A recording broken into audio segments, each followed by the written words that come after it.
Okay, so I was working at a lodge in McCarthy, Alaska. Not hard to find out which one it is. I prefer, I don't know what to say. I don't really want the attention drawn to the lodge. It has nothing to do with it. But I happened to be working there, and it was late, probably August, maybe July, I can't remember.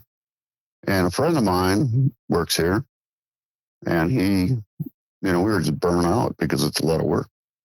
It's only open for a certain amount of time, then you got to close it down, open it again next year. So we were wiped, and I said, hey, man, I'm going up to the toe. I don't want to walk. I'm going to grab my truck. You want to go? And he's like, yeah.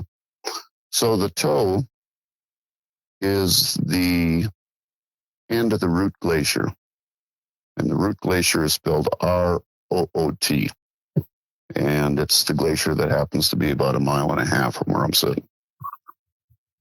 So anyway, we run up there, and you can hear it melting, and once in a while you'll see calves, and, it's cool to watch. It's pretty.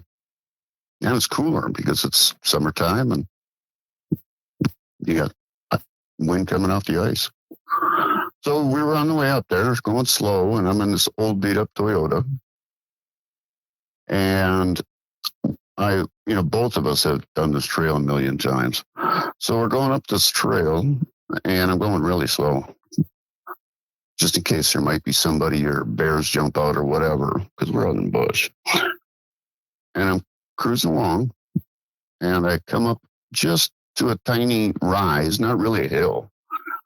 But as I do, I see this black head, and it's smoothly crossing in front of us. It was going to. The way it was moving, it was smooth. It was not like a bear walks, a moose walks. Nothing walks that smooth. And I immediately got an ice cream headache. And I said, it's a Bigfoot. And my buddy wasn't even paying attention. He's like, what? I stopped, and I said, look, dude, I think that's a Bigfoot. And it walked behind the hill, the slight rise. So all we could see was like, I don't know, most of its head as it floated by. And it looked like it was floating. So I get up there with the truck. I'm like, well, we're going to go find it. So I come up over the rise, and he's not there. Whatever it was, wasn't there. So I told Neil, don't slam the car door. So I pull up into the brush a little bit and stop. We open the truck doors, and I'm always armed with a 10mm SIG. And he happened to have a AR-15, which isn't great for bear, but it makes a lot of noise.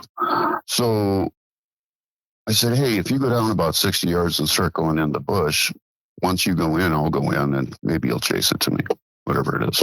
I thought it was a wounded bear. I did not. Last thing on my mind was really a Sasquatch. I'd never seen one, don't really care about them. And he did. So when he walked in, I started walking in, and I walked in just past the brush line, kind of, and I stopped in the shadows. I've hunted my whole life. Neil, he kind of walked in and made all kinds of noise stomping in there, and he stopped. And I heard him kind of make this weird noise, and he gasped. And I looked over at him automatically, and I had already scanned the area looking, but I heard him gasp, and I looked over, and before my eyes could get to his area, I realized there was a person standing there about 40 feet away. To me, this thing looked about 6'5". It was well built, had the V-shaped body like a linebacker or whatever. Mm-hmm. And it wasn't looking at me. It appeared that it was looking, it was not looking, it wasn't facing me. Its body basically was facing 3/4 away from me. So I was seeing the left shoulder, ear, back. You could see the leg, but I couldn't see its face. And it was like almost doing it on purpose is what I got right away. Wouldn't look at me. Kind of glanced at me. And when it did, its eye, I couldn't believe it. The eyeball had a little bit of yellow. like our white eye area would be. But this thing, it's sunlight. My glasses I have these automatic darkening glasses, and they've darkened down. And I look at this thing's eyes, and the pupils are enormous. I mean, it's all pupil. And I'm thinking, how can this thing see in the sunlight? Even an owl's eyes close down quite a lot to regular in the sunlight. It's not like they're totally blown out like they do at night. And that was shocking.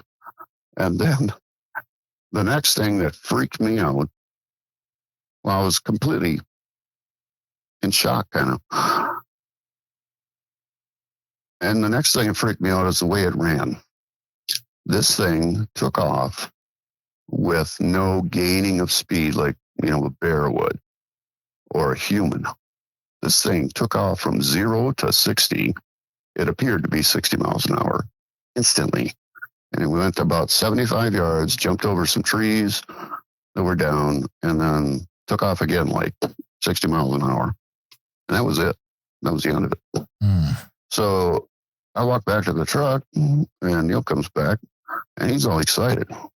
He's like, hey, I saw a Bigfoot.